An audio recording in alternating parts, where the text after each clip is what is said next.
membaca firman Tuhan dari Matius 16 ayat 1 sampai 28. Kemudian datanglah orang-orang Farisi dan Saduki hendak mencoba Yesus. Mereka meminta supaya ia memperlihatkan suatu tanda dari sorga kepada mereka. Tetapi jawab Yesus, pada petang hari karena langit merah, kamu berkata hari akan cerah. Dan pada pagi hari karena langit merah dan redup, kamu berkata hari buruk. Rupa langit kamu tahu membedakannya, tapi tanda-tanda zaman tidak.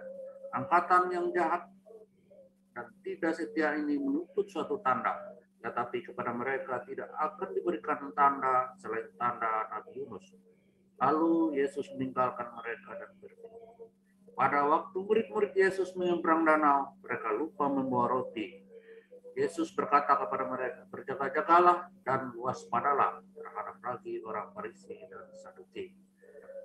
Maka mereka berpikir-pikir dan seorang berkata kepada yang lain, itu dikatakannya karena kita tidak membawa roti.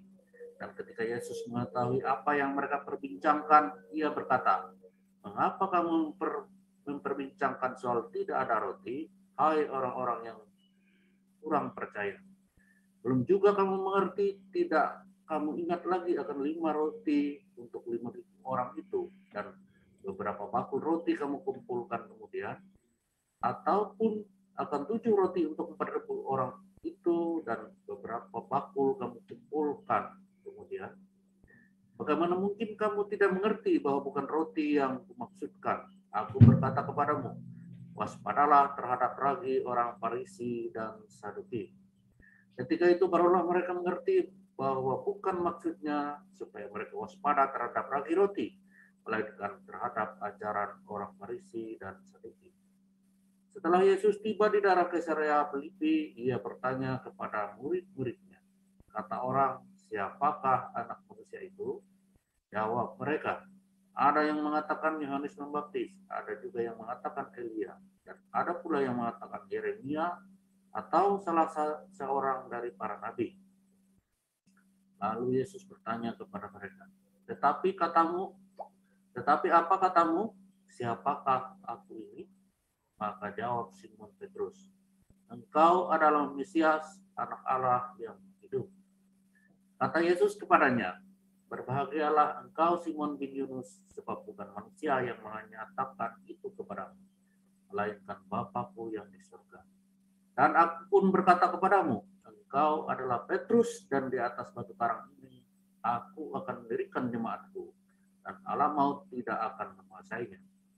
Kepadamu akan kuberikan kunci kerajaan surga. Apa yang kau ikat di dunia ini akan terikat di surga, dan apa yang kau lepaskan di dunia ini akan terlepas di surga. Lalu Yesus melarang murid-muridnya supaya jangan memberitahukan kepada siapapun bahwa ia Mesias. Sejak waktu itu Yesus mulai menyatakan kepada murid-muridnya bahwa ia harus pergi ke Yerusalem dan menanggung banyak penderitaan dari pihak tua-tua, imam-imam, kepala, dan ahli-ahli Taurat, lalu dibunuh dan dibangkitkan pada hari ketiga. Tetapi Petrus menarik Yesus ke samping dan menegur dia. Katanya, Tuhan, kiranya Allah menjauhkan hal itu sekali-kali takkan menimpa engkau. Maka Yesus berpaling dan berkata kepada Petrus, kenyanglah iblis, sebab engkau suatu batu sandungan bagiku, sebab engkau bukan memikirkan apa yang dipikirkan Allah, melainkan apa yang dipikirkan manusia. Lalu Yesus berkata kepada murid-muridnya, setiap orang yang mau mengikuti aku, ia harus menyangkal diri, memikul salibnya, dan mengikut aku. Karena barang siapa mau menyelamatkan nyawanya, ia akan kehilangan nyawanya. Tetapi barang siapa kehilangan nyawanya karena aku, ia akan memperolehnya. Apa gunanya seorang memperoleh seluruh dunia tetapi kehilangan nyawanya? Dan apakah yang dapat diberikannya sebagai ganti nyawanya? Sebab anak manusia akan datang dalam kemuliaan Bapaknya, diiringi malaikatnya. Pada waktu itu, ia akan membalas setiap orang menurut perbuatannya. Aku berkata kepadamu, sesungguhnya di antara orang yang hadir di sini ada yang tidak akan mati sebelum mereka melihat anak manusia datang sebagai raja dalam kerajaannya. Demikian firman Tuhan, haleluya, amin. Haleluya, luar biasa. Luar biasa pencobaan kalian yang ada di Indonesia ya. Sudah nggak pakai gedung saja masih diganggu. Makanya ya memberitakan Injil yang semangat. Ya, diakonia yang kenceng. Ya, karena kalau enggak makin menjadi-jadi. Ini sekarang ada 198 masjid ya yang disinyalir terlibat dengan teroris. Kemarin di Eropa sudah ratusan ya ditutup. Itu nggak urusan, nggak gereja, nggak masjid. Pokoknya kalau nggak benar ya ditutup. Ya nggak gereja, nggak masjid, nggak urusan. Ya orang di sini nggak takut Tuhan, takutnya dengan hukum. Ya, itu yang benar ya, karena Tuhan tiap orang itu ada versinya sendiri-sendiri. Tuhan siapa yang mau ditakutin? Nah, hari ini kita belajar dia membangun bait suci. Ya, manusia itu mencoba menaruh Tuhan di dalam kotak bait suci. Ya, di dalam kotak. Kalau di dalam kotak itu suci. Ya, hadirat Tuhan itu tempat suci. Nah, pendeta-pendeta juga begitu, ustadz-ustadz juga sama. Ya, tempat suci. Tapi berbahagialah pada pagi hari ini ya, apabila Anda mendapatkan rema dari Tuhan Yesus. Ya, yaitu bait suci itu bukanlah sebuah tempat 3 dimensi. Ya, bahwa bait suci tidak dibatasi oleh ruang dan waktu. Nah, makanya ketika Salomo meresmikan bait suci, kemudian kerajaan Israel nggak tambah hebat, tambah turun. Ya, hari ketika mereka mau membuat bait suci dengan rasa cinta, agape yang melimpah, kemudian mereka memikirkan yang terbaik dengan bangunan-bangunan fisik. Ya, mereka memikirkan bangunan-bangunan fisik. Ya, seakan-akan bangunan fisik itu adalah persembahan yang terbaik yang mereka bisa berikan kepada Tuhan. Mau Tuhan Islam, mau Tuhan Kristen, mau Tuhan Buddha, mau Tuhannya siapa saja. Mereka kan berusaha dirikan bangunan-bangunan yang mewah. Candi Borobudur, Candi Prambanan, ya kan? Anda lihat apa namanya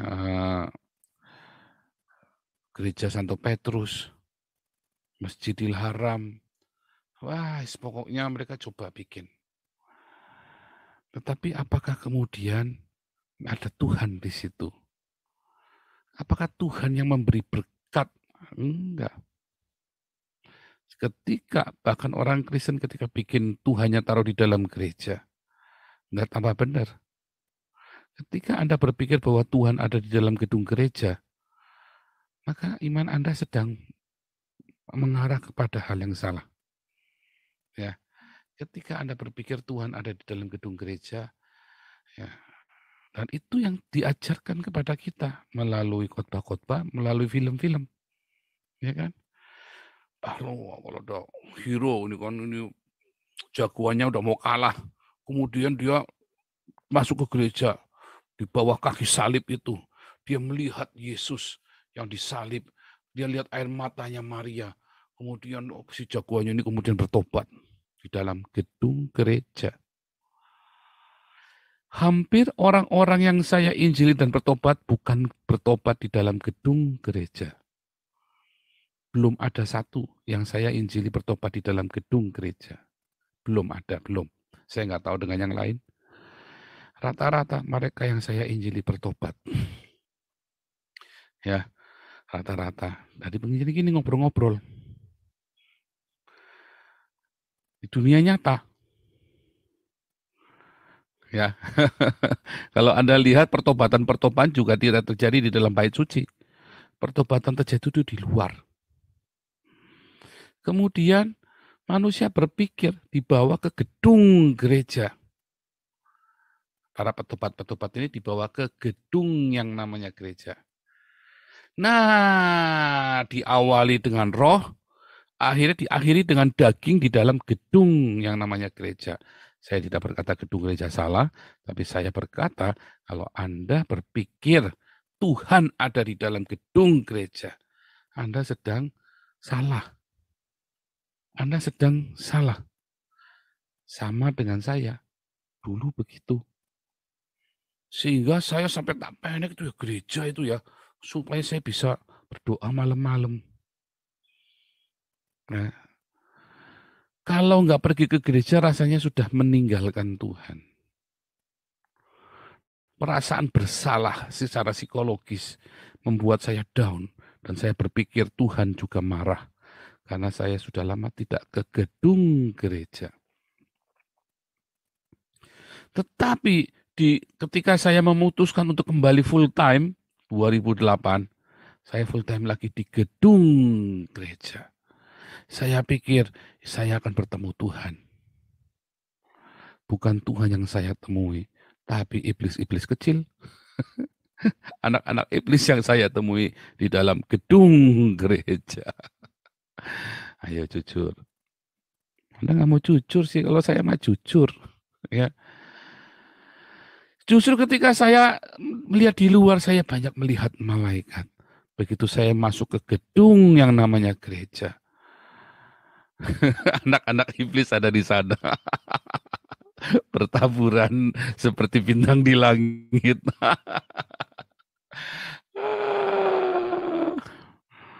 Serius ya. Makanya kemarin kita belajar ya, karena kita nggak realistis. Oh, kamu harus jadi Kristen supaya bahagia. Kamu orang kelenteng marah. Makanya kamu nggak pernah bisa nginjili orang kelenteng. Dulu konsep saya juga begitu. Orang kalau nggak di dalam Yesus itu, kalau orang bukan, sorry ya. Kalau orang tidak pergi ke gereja itu tidak bahagia. Konsep saya dulu begitu, salah. Orang kelenteng bahagia, orang Buddha bahagia. Orang Islam yang bahagia juga banyak. Ya, saya nggak cerita selamat loh ya, nggak cerita surga neraka, saya cerita di dunia ini bahagia loh. Dan kadang-kadang mereka hidupnya seringkali lebih mulia daripada Anda dan saya. Yang rajin ke gedung yang namanya gereja. Demikian pula sebaliknya, ya kan? Belum tentu orang yang pergi ke masjid itu orang yang saleh. Lebih banyak penjahat. Lebih banyak penjahat pergi ke masjid. Ya, lebih banyak orang-orang jahat iblis ada di rumah-rumah ibadah.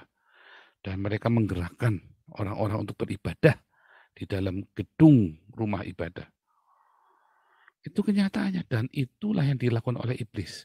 Dia bujuk manusia untuk dia giring supaya akhirnya yang maha kuasa empunya langit dan bumi itu cukup taruh di gedung saja. Yang namanya Ka'bah, yang namanya Vatikan, yang namanya gereja, yang namanya wihara. Keluar dari wihara, ya, dunia milik setan. Maka kita siap menjadi pengikut setan. Di dalam kita pengikut Yesus, di luar kita pengikut setan. Ya, begitu kan kenyataannya kan. Bisa nggak di dalam gereja dan di luar gereja kita tetap mengikuti Yesus? Kalau konsep di kepala Anda Tuhan ada di gedung gereja, Anda nggak bisa. Tak jamin nggak bisa.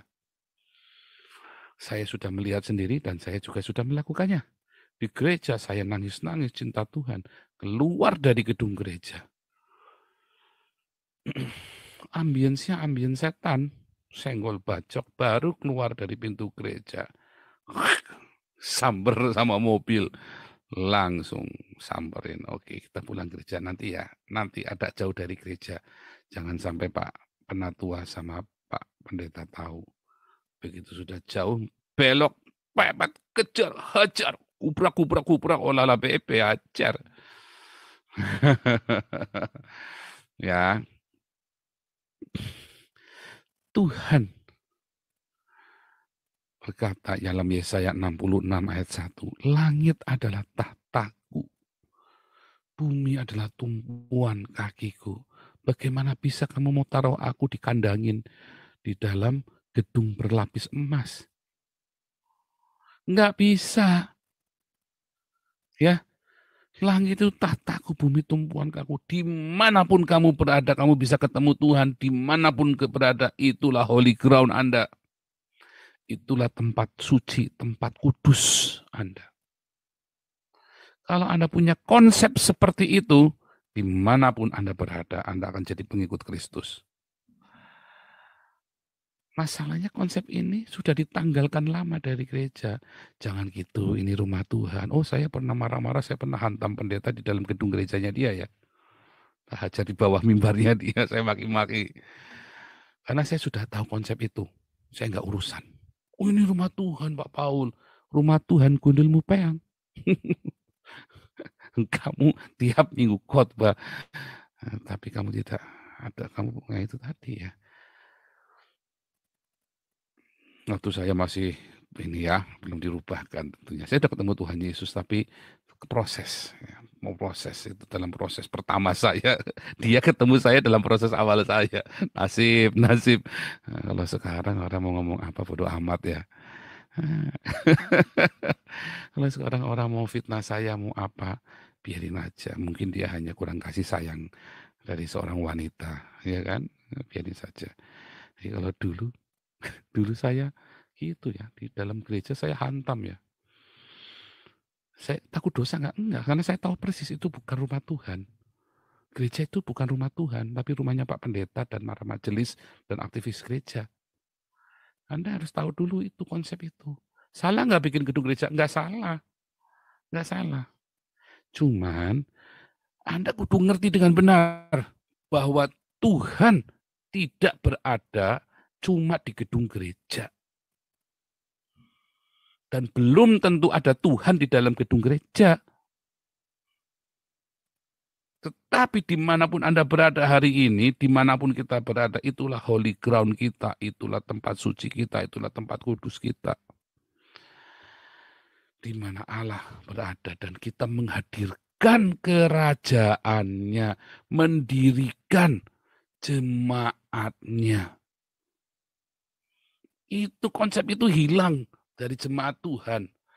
Karena berpikirnya Matius 16 ayat yang ke berapa tadi? 18. Engkau Petrus, di atas batu karang ini aku mendirikan jemaatku, gerejaku, katanya dulu ya.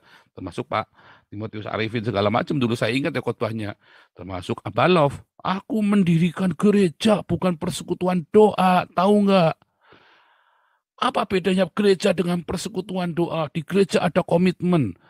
Maksudnya kamu bayar perpuluhan. Di persekutuan doa tidak ada komitmen. Siapa bilang? Komitmen itu nggak bisa kamu tanya, kamu komitmen nggak? Kamu komitmen nggak? Nah, dulu tuh di gereja itu suka ada janji iman. Dulu saya sampai ditagih ya. Lagi kere, disuruh janji iman, saya bingung. Janji iman berapa ya? Kalau tak tulis 5.000, malu. Tak tulis janji iman sebulan 30.000. Padahal saya dapat uangnya 50.000 sebulan dikirimin dari mami saya. Saya dapat uang sebulan 50.000 dulu buat kuliah tahun 93. Tahun pertama kuliah tuh saya masih bingung itu ya. Terus saya janji iman sebulan 30.000. Kemudian ya udah janji iman, kalau tak tulis 5.000 kan malu kan. Zamannya 5.000. Lawong anak aja dulu uang sakunya sebulan 500.000, saya 50.000. Suruh janji iman. Berapa? Orang-orang dulu saya tengok kanan kiri semua 100.000, saya 50.000 minim. Saya kalau 55.000 kan bingung. Kata tulis janji iman 30.000. Terus sebulan, 2 bulan, 3 bulan saya nggak kasih lah, buat makan aja kurang. Ya kan, buat makan aja kurang, beneran kurang. Ya. Jadi saya cuma datang bawa kolektor ya 5.000 kolektor ya. Terus ditagih saya sama bendahara gereja. Ini kamu ada janji iman. Kamu sudah nggak bayar setahun. Jadi 360.000. Saya jenggul dung, saya bingung. Itu harus saya bayar. Iya, itu kan janji iman kamu sama Tuhan. Saya setiap bulan 50.000. Saya sampai bingung, sampai malu sekali ditagih loh. Terus saya sampai bingung loh. Terus orang ini ya kamu harus bayar. Nanti kamu dosa sama Tuhan. Nggak diberkati sama Tuhan. Mampus nggak lo coba? Bingung loh. Wah, ini ternyata ada juga ya yang pernah ditagih janji iman ya. Hati-hati ya, itu siasatnya gedung gereja. untuk menjirat keuanganmu. Ya, akhirnya kamu nggak tambah diberkati, tambah kepahitan. Wah, saya langsung kepahitan waktu itu. Terus saya pelan-pelan mundur dari gereja, takut ditagih. Terus saya ngomong, saya nggak bayar boleh nggak, atau tak cicil? Ya dicicil ya. Terus nggak tak cicil, nggak tak bayar. Saya pergi, saya tinggalin gereja itu. Dalam hati, ya buat bayar lagi, buat makan aja lagi susah. Sampai nggak makan 7 hari. Ini disuruh janji iman. Ya, itulah yang terjadi ya. Ngeri ya, gereja ngeri ya. Ngeri. Itulah gedung gereja. Ya, suatu ketika ada gembala di sini. Ya, ada seorang aktivis gereja. Ya, waktu ibadah lagi doa, si kiri pada pasangkara pasyakata pasete pere pere pere. Lalu ibu gembala datang bisikin dia, kamu belum bayar perpuluhan ya? Dia lagi hancur hati nangis-nangis gitu sampai dia tengok, ding. Saya ngelihat ya, karena waktu itu saya lagi di depannya dia, saya lagi di hadapan-hadapan sama dia. Saya nggak tahu dia lagi bisik apa tuh, ding, tiba-tiba gitu berubah mimik mukanya. Kemudian habis berubah mimik mukanya, dia waktu pulang antar saya dia cerita, tadi saya ditagih sama ibu gembala. Saya yang khotbah waktu itu ya, ditagih suruh bayar perpuluhan. Terus dia cerita, saya ini lagi masalah keuangan Pak Paul begini begini begini. Kalau menurut Pak Paul gimana? Kalau menurut saya jangan bayar perpuluhan. Anakmu lebih penting. Saya bilang begitu kan. Saya lihat kondisi keuangan dia memang lagi hancur-hancuran waktu itu ya. Anakmu lebih penting. Dan dia sudah kasih untuk gereja itu sudah lebih dari 10%. Baik bensin, tenaganya dia, semua segala macam. Ya, buat anakmu dulu. Buat bayar sewa rumah dulu, buat beli ini dulu. Oh gitu ya. Terus dia sampaikan ke ibu gembala, langsung ibu gembala musuhan sama saya, nggak diundang khotbah lagi. Haleluya. Nah, tapi saudara tahu nggak ya bahwa diakonia itu penting. Apapun kondisimu, bagi makananmu. Apapun kondisimu, bagi makananmu. Karena itu perintah Tuhan. Sekalipun kita minim, bagi makananmu. Serius ya, dalam kondisi saya dulu kolaps ya. Saya tiap malam saya bawa susu coklat, Silver Queen, ya, tak bagi buat anak-anak di jalan itu. Saya nggak langsung menuai.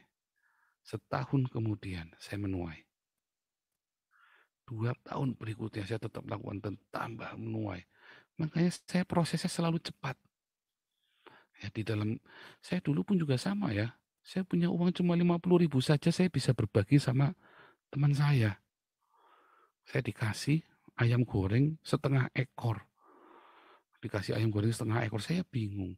Tak makan sendiri, bisa buat 3 hari itu kalau setengah ekor. Paha atas, paha atas buat malam, paha bawah buat siang, ya kan 2 ekor kan, paha atas, paha bawah. Udah 2 hari. Ditambah lagi ada dapat kepala, leher. Wah bisa buat 2,5 hari ini. Tapi itu saya ingat teman saya. Oh iya, saya ingat teman saya. Saya samperin teman saya, tak kasih separuh. Terus dia sambil ngomong, dia sambil makan dengan rakusnya, dia ya makan nasi dia ini. Terus saya bilang, kan saya bawain nasi juga soalnya kan. Wah, kamu tahu nggak saya sudah 3 hari nggak makan. Sambil makan dengan lahapnya begitu kan. Habis semua langsung paha atas paha bawah. Saya sambil ngecas lihat dia makan. Tapi saya senang. Ya, karena dia cerita dia 3 hari nggak makan. Saya senang. Happy banget saya. Dan dia ingat ya, sampai 10 tahun kemudian ketemu saya, dia ingat sama saya. Saya sih bukan minta diingat ya, cuman maksudnya dia tuh begitu berkesan dengan itu. Saya sampai dia bilang, kamu itu seperti malaikat datang. Dia bilang, sampai seperti malaikat datang. Nah itu tadi ya, yang di Ibrani 4 itu ya, dalam 2 Timotius berapa itu ya, selalu memberi tumpangan. Dengan demikian kamu memberi tumpangan kepada malaikat. Galatia 4, sorry ya, memberi tumpangan dengan demikian kamu memberi tumpangan kepada malaikat. Ya, sama seperti kita nggak tahu siapa yang kamu kasih waktu itu diakonia itu. Jangan-jangan kamu lagi kasih makan malaikat loh. Malaikat sedang audit keuanganmu. Haleluya. Lalu apa yang dimaksud? Singkat cerita. Tuhan Yesus berkata, engkau Petrus di atas batu karang ini. Engkau Petros maskulin. Di atas Petra Aku akan mendirikan jemaatku. Lalu orang, tung tang. Nah, saya kasih tahu Anda arti ayat ini ya. Di dalam Matius 7 ayat 24, setiap orang yang mendengar perkataanku ini dan melakukannya, ia sama dengan orang yang bijaksana yang mendirikan rumahnya di atas batu. Setiap orang yang mendengar logos ini dan melakukannya, ia sama dengan orang bijaksana yang mendirikan rumahnya di atas Petra. Lalu rumah apa yang dimaksud? Rumahnya dia. Di atas Petra, aku mendirikan jemaatku. Setiap orang yang melakukan logos, dengar logosnya Tuhan Yesus, bukan logosnya Tung Desem Waringin, bukan logosnya dari siapa si sadu guru itu ya, guru sadu siapa itu ya, atau Master Cheng Yen, apalagi logosnya A. Hakim. Kalau Yusuf Mansur, kamu coret saja, tukang tipu. Ya. Tetapi logosnya Tuhan Yesus yang dari Alkitab dan melakukannya, ia sama dengan orang bijaksana yang mendirikan rumahnya di atas Petra. Artinya yang disebut dengan jemaatku adalah bukan semua orang Kristen. Ya. Yang namanya jemaatnya Tuhan Yesus, eklesia, itu bukan semua orang yang ngaku Kristen. Tapi orang yang mendengar logosnya Yesus dan melakukannya, itulah jemaat Tuhan. Itulah orang-orang yang punya privilege. Yang dikatakan alam maut tidak akan menguasai hidupnya. Artinya dia hidupnya ada di paradiso. Nggak heran orang-orang yang mendengar logos tapi nggak melakukannya, dia nggak membangun jemaat Tuhan. Dia ngelihatnya setan terus. Beda dengan saya, ngelihatnya malaikat terus. Gitu ya. Tangannya selalu membangun karena penuh dengan agape. Orang yang penuh dengan paradiso hidupnya kan selalu ingin membangun kan. Bangun sana, bangun sini, bangun situ.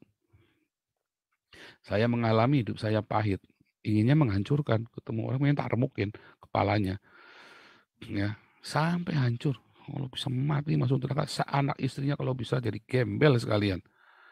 Tetapi ketika saya dipulihkan oleh Tuhan, kembali agape itu menguasai hidup saya. Setiap ngelihat apa pengen dirawat, ngelihat apa pengen dirawat. Ya. Wah, dulu zaman saya tinggalkan Tuhan, kirik aja tak tendang, saudara, kirik aja tak tendang. Wah, sudah nggak mikir apa lagi udah. Tapi begitu agape itu datang, cinta itu kembali datang. Setiap saya ngeliat sesuatu pengen dibangun dengan telaten, dengan sabar. Sulit nggak apa-apa, bangun dengan. Di dalam kasih itu ada kesabaran ya. Di dalam kasih itu ada ketelatenan. Dalam kasih itu kita mau nunggu, mau maafin, mau menerima ketidaksempurnaan. Makanya saya nggak suka pecat orang. Ya. Makanya saya nggak suka pecat orang. Saya ingat dia, hancur dignity-nya dia kalau dipecat. Sebisa mungkin jangan dipecat. Ya, makanya saya nggak suka singkirkan orang. Saya selalu tanya dia, kamu maunya apa? Supaya bisa tetap bareng-bareng. Kalau dia nggak mau ya sudah, kan sudah ditawarin. Ya, kan sudah ditawarin, nggak mau bareng-bareng ya sudah. Itulah sebabnya saya nggak suka bales. Kasihan kalau dibales. Karena kalau saya bales, tiba-tiba saya menang, dia yang kalah, apa dia nggak mati? Kasihan, nggak bisa makan lagi. Malu harga dirinya juga. Terus dia juga nggak bisa makan lagi, nggak dapat uang lagi. Terus gimana? Oh nggak apa-apa, yang penting, nah itu tadi, nggak tekan hatinya. Oh Pak Paul kurang tegas. Oh bukan. Kasih itu akan mengalahkan kebencian. Ya, nah itulah akibatnya. Karena Hades tidak mampu menguasai saya lagi. Mampu singit. Bau belerang itu, singit itu bau belerang itu loh, mampu singit. Bau, kalau masuk ke kuburan itu, bau bangkai itu kan. Bau singit itu loh, bau bangkai yang bau belerang, yang setengah belerang singit. Bau singit, bau kemenyan campur bangkai itu kan, bau bunga campur, itu bau singit namanya itu. Bau angker itu. Itu Hades itu. Ada orang yang bau singit itu loh. Sorry, alam maut tidak mampu menguasai jemaat yang di atas batu karang, yang ada logos dan melakukannya. Gimana dengan Anda? Logos dengar, Anda tahu, belum jadi rema, tapi Anda tahu, lakukan. Karena iman itu bukan perasaan. Duh, tak rasa dulu, aku tidak percaya. Enggak, pokoknya lakukan saja. Kan sudah logos dari Tuhan, sudah pasti benar. Ya kan? Anda pikir saja, lakukan aja. Ya, disitulah jemaat Tuhan didirikan. Alam maut tidak menguasainya. Makanya jangan takut. Sio-sio udah nggak mempan. Sio-sio itu bagian dari alam maut. Nggak mempan. Ya, kita harus terima kenyataan. Itu hasil pengamatan sains loh itu ya. Sains yang belum dapat dijelaskan. Tetapi itu sudah, orang-orang sudah ngamati ribuan tahun. Tetapi kalau kita akil balik, kita hukumnya bukan hukum sio-sio. Hukum kita adalah hukum kerajaan Allah. Alam maut tidak menguasai kita, enggak urusan. Mau jong, mau apa, enggak urusan. Hajar. Prinsipnya kita harus akil balik. Apa syaratnya akil balik? Sangkal diri, pikul salib. Setiap hari. Itu syarat untuk akil balik. Kemudian supaya kita diberkati, kita harus rendah hati. Supaya berkat itu mengalir. Karena barang siapa yang rendah hati, ia akan memiliki bumi, haaretz, alam jasmaniah ini. Simpel kan pengajarannya? Anda ingin lepas dari sio-sio, primbon-primbon, alam maut tidak menguasai kamu. Anda harus akil balik dulu. Yang akil balik tadi Galatia 4 ya. Yang akil balik itu Galatia 4 tadi. Ya. Yang memberi tumpangan malaikat itu ada di dalam Ibrani kalau nggak salah ya. Ya Ibrani 13 ayat 2. Ya, Ibrani 13 memberi tumpangan malaikat. Galatia 4 itu tadi yang akil balik. Galatia 3 ya. Atau Galatia 4 tadi kita buka aja deh. Tolong Galatia 4 aja kita buka ya. Akil balik. Yang kemarin ya. Akil balik. Ya, Galatia 4 ayat 3 ya. Demikian pula kita selama belum akil balik kita takluk kepada roh-roh dunia dari Hades itu. Alam maut tidak menguasainya. Kalau Anda dengar logos, lakukan. Itulah jemaat Tuhan yang dibangun oleh Yesus Kristus, alam maut tidak menguasainya. Itu, jadi jangan terperangkap. Tengking sana, tengking sini. Nonsens. Janji iman, ngasih duit, jangan. Nggak usah janji iman, langsung saja. To the point. Ada, kasih langsung diakonia. Ya, gitu caranya. Sebab di mana Anda berdiri, ya, itulah tempat kudusmu bila kamu menghadirkan kerajaan Allah bagi sesamamu. Dengan apa diakonia? Janji iman kepada gedung gereja itu tidak menghadirkan kerajaan Allah. Menghadirkan kekayaan bagi pendetamu. Tapi janji iman, ya, langsung pergi ke pinggir jalan. Belikan nasi bungkus, bagi di situ sendiri. Nggak ada waktu, kirim uangnya ke Damaris. Anda punya waktu, itu lebih baik Anda lakukan sendiri. Tanganmu sendiri kasih kepada orang miskin ini. Supaya kamu rasakan getaran cintanya itu mengalir. Itu yang saya sarankan. Lebih baik Anda turun, beli nasi bungkus, dibungkus, beli di situ. Bagi langsung. Kalau Anda sendiri jangan banyak-banyak, 10 saja. 10 bungkus saja, bawanya repot. Tiap pagi 10 buat sarapan mereka. Atau tiap malam. Ya, tiap pagi 10 atau tiap malam pulang kantor. Anda hadirkan kerajaan Allah itu. Disitulah holy groundmu, tempat kudusmu. Disitulah kerajaan Allah hadir. Dan Anda dengar logos lakukan hari ini. Ya, Allah mau tidak menguasainya. Sangkal diri, pikul salib. Akil balik. Ya, Tuhan Yesus memberkati. Haleluya.